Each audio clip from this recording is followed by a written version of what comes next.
All right. Hello, David Jackson. Please introduce yourself to my audience and explain the type of cinema you create. You said you're a waiver, correct? Yeah, I'm a waiver. Yeah. I'm David Jackson. I'm online in most places as Boiling Sky. I was a member of Racer Trash and Dream Video Division, and what we do is kind of an exquisite corpse remix of movies. We take a bunch of editors and video artists, break a movie up into equal parts. Everyone does what they want to it in any kind of capacity, and then we put it back together and we exhibit what's left. Right. And it's very trippy. Trippy's, yeah, Trippy's. Some of them are trippy, some of them are funny, some of them are just vibes. Yeah, it basically anything goes. Do you run into copyright issues here? We have not. So I feel like the community has gotten away from Twitch because Twitch's automated copyright restrictions have gotten a little more draconian.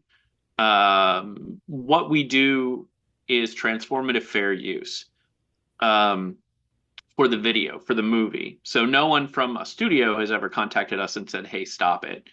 But we probably can't sell them. I mean, we don't anyway. But we would have music concerns because we just drop in songs sometimes, and so that's a reasonable complaint. But as far as the source movie goes, no, we don't have any issues with that. Interesting. Yeah. All right. And how integral is nostalgia for you as a creator? So less so than it started. When all of this started, I mean, obviously video art goes further back than this, but the whole Racer Trash and Wave scene started in 2020 when they redid Speed Racer, and then I came on board Crouching Tiger, which is about a third of the way through Racer Trash's existence. Um, a lot of 90s movies. So there's a lot of these movies that the editors, this is the generation we are, the films that we grew up with, and you know, I'll go out on a limb to say that the 90s were a pretty good era for cinema. So, our source material is pretty strong there. But so there's a lot of nostalgia, and a lot of the times um, we'll drop in like clips from other things, or we'll re-edit a piece to be like we did Snakeskin Jacket, which was, I'm sorry, Snakeskin Jacket was a remake of Wild at Heart, a remix of Wild at Heart that we did for the Cucalores Film Festival. Put together a group for that. So that was essentially became a nostalgic tribute to Nicolas Cage. Like there were three or four segs that were just all about Nicolas Cage. So in that regard, it helps to have nostalgia is present in that it informs the language that we use, but I don't think everything is necessarily built on that. What else is built on it? Oh, you mean what other aspects of this do we? So recontextualizing a clip when we take it, Control V, for instance, which you saw in Toronto, Yeah. um, wasn't there were elements of that kind of like a reference based media, like the V for Venn diagram seg. You may remember that one. Um, then that has these that coded references in there. But when we made Control V, we made it from more of a place of protest. So the materials were kind of our reference points were then popular culture or the news. I put in some Weathermen iconography in my sag, and I used a Gil Scott Heron song that then it's funny. I used the Revolution Will Not Be Televised and then the next month the Edgar Wright Running Man came out and used it, and then the next month One Battle After Another came out and used it, and I'm like, all right, that's kind of the song of our times right now. Absolutely. Yeah. All right. And do you embrace bewilderment from the audience? Yes.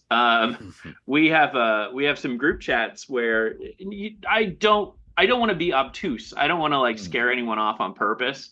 But if someone's like, I can't do this and leave the room, we kind of go like, walk out stage left, and then we see somebody like quietly get up and leave because the movie's a bit much. You know, they can be overwhelming. I probably can't watch three of them in a row, and I make the things. Uh, but yeah, we don't. I don't intend to scare anyone off, but I also understand that what we're making is pretty niche. For sure, for Yeah. sure. Yeah, okay, all right. And so you touched upon the snakeskin jacket film. I was Hmm. just curious, what does Nick Cage mean for you as a viewer? Do you have a favorite Nick Cage movie? Do I have a favorite Nick Cage movie? Uh-huh. Hmm. Yes, but I'm. Hmm. There's a lot of different Nick Cages out there. All right. And personally, like I like Willy's Wonderland a lot, but I also like the National Treasure movies a lot.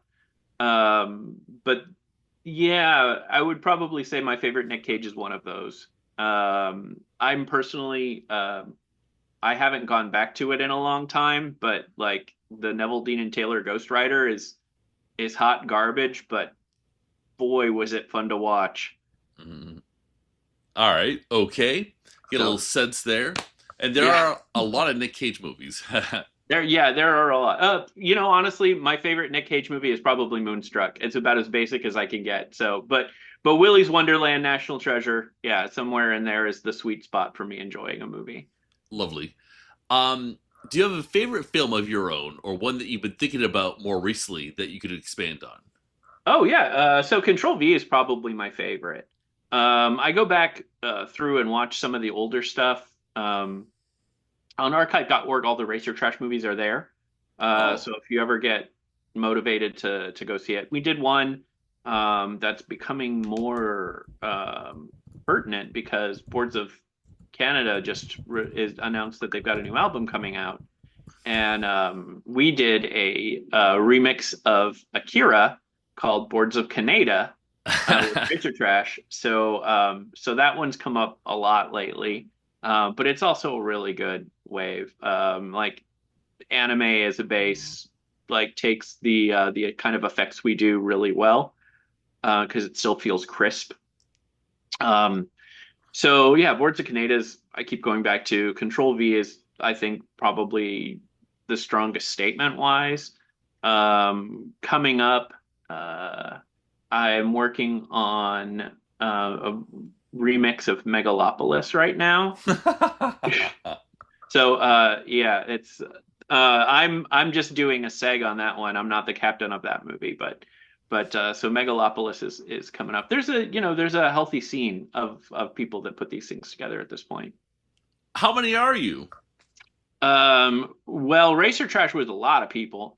And when that kind of wrapped up after Kukaloris in 2021, and with Blue Velvet, I don't know if you saw Blue Velvet, and then we did some time. Some of those folks made Dream Video Division, and then after Dream Video Division, it's kind of spread like how early punk rock did.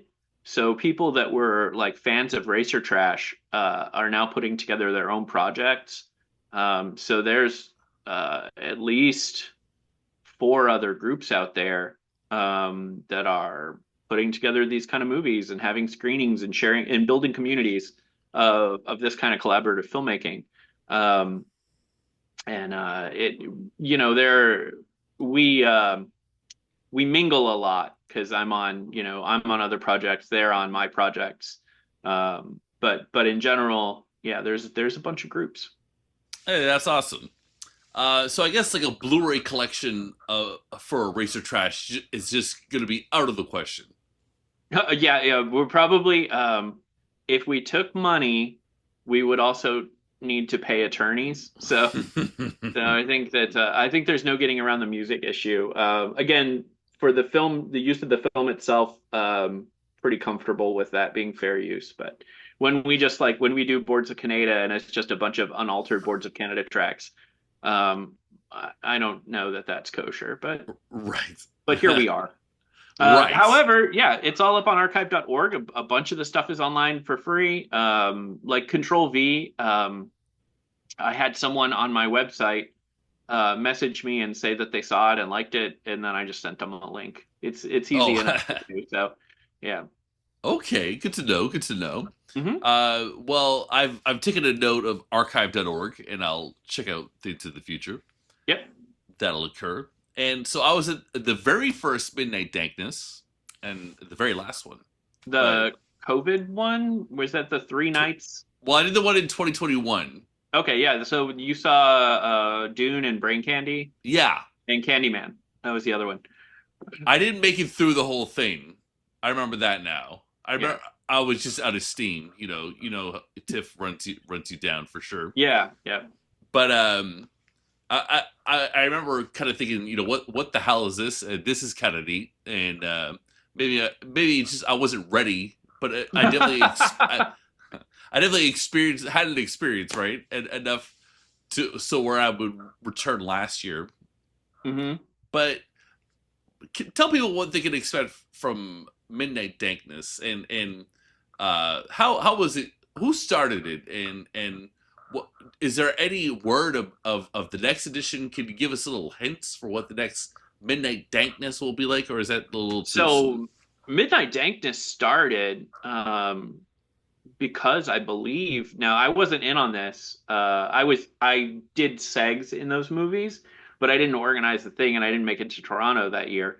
But I understood that because of uh, the COVID restrictions that they weren't going to do Midnight Madness. So Peter Kaplowski, the person who normally programs this, is a big Racer Trash guy. He's a big fan, and said, "Do you guys want to make some movies for what would be a Midnight Madness program?" It became Midnight Dankness, and we said yes. Obviously, we're going to do that. So we did three in a row, and then in 2022 we did one night of Midnight Dankness, and that was Texas Chain Ska Massacre and Seabiscuit, like Limp Bizkit. Okay. And it was really funny with Seabiscuit. So that was just a double feature. Each one was about a half hour, so we had like an hour program. But they were gonna sneak preview Barbarian after that. So the Disney people are there with like, DVDs handcuffed to their wrist, and the room is packed because Barbarian's going to play at that theater after our movie.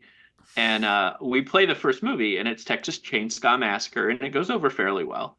And then the screen fades, and you hear like the first bars of Limp Bizkit play, and you see all of this racehorse stuff, and the title comes up of Seabiscuit. And I have a recording that one of us made from the room where, again, they're all industry people because they're waiting for the Barbarian sneak. They see Seabiscuit come up on the screen, and someone says, "Oh God, oh no!"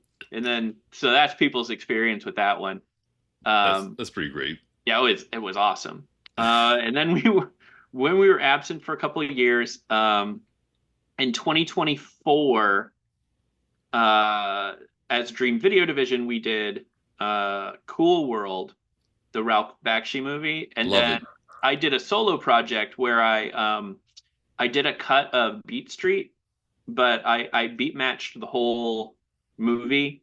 So everything is at like 113 BPM, and then I made a mixtape that played over Beat Street. So that was pretty cool. But then last year was 2025 was Control V.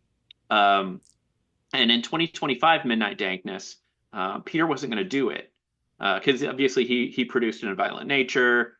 He's got more films coming up, including In a Violent Nature 2, and he just wasn't going to do it. But there were circumstances with TIFF that kind of motivated him to put something together. So he messaged me with about 2 weeks to go before the screening would be and asked if I wanted to provide a movie. And I said, like, provide a movie, I can make you one. What's the thing? And he's like, well, we're very like countercultural protest minded right now. Things aren't great. So, and I was like, you know, got together with some people, figured out who would want to be on the project, and then figured out what the project would be.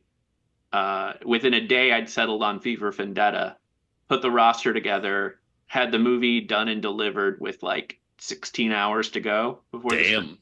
So yeah, we did that one from scratch in 2 weeks, which was probably we did that one from scratch in maybe a week, 10 days.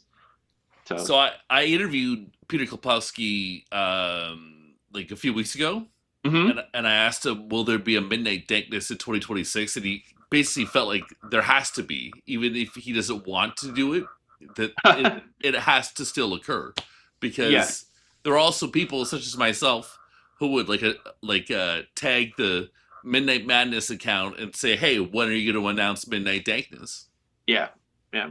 Yeah, I don't I would be I'd be excited to do something else for it. Again, it's been so like for 4 years and 8 movies that we've made for it now. So if he says make something, this is the date, I'll do my best to get him something in a day if I have to. So Well, you could always say, that's the advantage of I did this sorry. interview, and the interviewer said, Yeah. you would do it. So what Yeah. the hell? Yeah. And the advantage of stealing everything we make is that, you know, I don't have to shoot anything. So just grab a movie and cut the hell out of it. I love it. So, do you believe your style needs more mainstream acceptance, or are you happy living on the fringe, or do you not feel fringe? I definitely feel like this is fringe. I feel like we're in a weird space between, I don't think we're necessarily restricted to genre cinema, um, because our work has more DNA of like video art, like Nem June Paik and John Sanborn and Dar Birnbaum and all these like fine artists that worked in video medium in the late 70s, early 80s. I feel like there's a lot of what we do that goes back to that. Now, Mm. obviously, we do this stuff from more of a sense of play. I don't know. I guess I've become familiar enough with it that it doesn't seem uh, off-putting. Obviously, I feel like anyone could watch it, but I've also seen people look at it and saying, you know, your stuff is broken. Like, hey, I think your equipment is broken. What are you doing? Why are you showing this movie? Mhm. Um, so I think we're on a line. I think there's a line between cinema and video art, and there's a lot of people there that live in that space. Like Guy Madden is in that space. Like I watched Forbidden Room like 2 days ago, and it felt like it's all segs. You know, it feels like our stuff, and the stories are broken down into little vignettes, and the way he nests them together, it feels like our stuff. So if that has an audience, we have an audience. Now, does it? I don't know. So, Okay. All right. Well, David, thank you so much for your time. I had fun today. Is there oh anything yeah. else you'd like to say? No, not really. I don't have anything coming up. We've got the Megalopolis remix is coming, so you know, look online for that. I'll post about it. You can see 1 minute of every seg I've ever done at boilingsky.com. Hmm. Or you can hit me up on Instagram. Okay. Well, thank you so much for your time. All right, thanks a lot. Take care.